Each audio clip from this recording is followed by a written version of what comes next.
अस्सलाम वालेकुम वीवर्स। आज किचन लज़्ज़त में बनाया जाएगा अनारदाना ग्रीन चटनी। ये बहुत ज़्यादा अच्छी बनती है और इसको जो है हेल्दी होती है। ये बहुत एपिटाइज़र के तौर पे इस्तेमाल की जा सकती है, भूख को बढ़ाती है, साथ ही जो है ये हाजिम भी है। और इसे जो है आप समोसों के साथ और बर्गर और फ्रैंकी के साथ भी इस्तेमाल कर सकते हैं। जहाँ चाहे आप इसको चटनी के तौर पे खाने में भी इस्तेमाल कर सकते हैं। बहुत ही लजीज होती है, माउथ वाटरिंग, भूख को बढ़ाने वाली। और ये हाइजीनिक है सबसे बड़ी बात, क्योंकि बाहर से हम जो चटनी खरीदते हैं, जो हमको मिलती है समोसों के साथ, वो बहुत अनहाइजीनिक होती है। पता नहीं किस तरीके से उसको हैंडल किया जाता है, कैसे पीसा जाता है।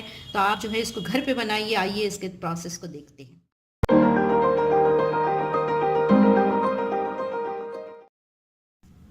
यहाँ हमने जो है कोरिएंडर लिया है, कोरिएंडर लीव्स है ये फ्रेश, और इसको अच्छे तरीके से धो के इसमें से जो गंदे पत्ते थे वो हमने निकाले हैं और इसको जो है हमने बारीक काट लिया है ताकि बहुत अच्छे से ग्राइंड हो सके।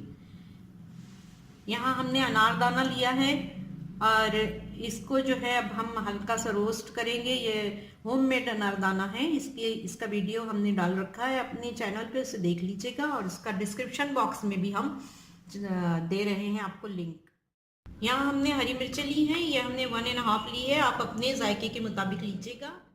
साथ ही हम यहाँ पर जो है पुदीने की चंद पत्तियाँ डालेंगे इसमें, और इसको भी जो है हम किचन सीजर से काट लेंगे थोड़ा थोड़ा इस तरीके से। According to your taste salt इसमें इस्तेमाल होगा। हम यहाँ पर 2 टीस्पून लेमन जूस डालेंगे। इसमें जाएगा ब्लैक पेपर, ये हम 1/2 टीस्पून डालेंगे। साथ ही इसमें कुछ और मसाले भी जाएंगे, काला नमक है, और यहाँ पर जो है हमने ये चाट मसाला लिया है, और इसमें जो है 1/2 टीस्पून ये ज़ीरा जाएगा, भुना हुआ पिसा हुआ ज़ीरा है।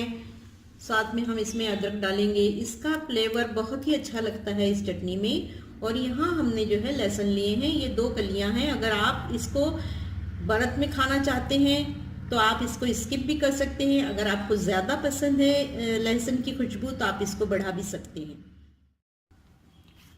हमने जो है इन पत्तियों को इस ग्राइंडर में डाल दिया है। अब हम जो है इसमें और चीज़ें मिलाते हैं।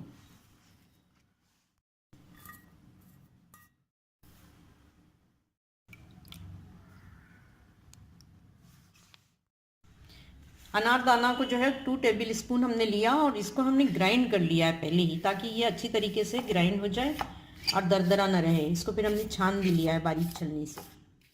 2 टीस्पून पानी डालेंगे ताकि अच्छा सा पेस्ट बन जाए।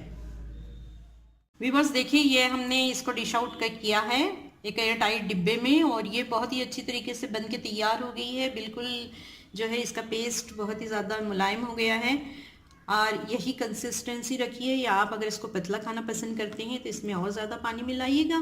दूसरा, इसको आप इस्तेमाल कीजिए, बनाइए, और हमें दुआओं में याद रखिए। ये बहुत ही हाजिम होती है और भूख को बढ़ाती है। अस्सलाम वालेकुम।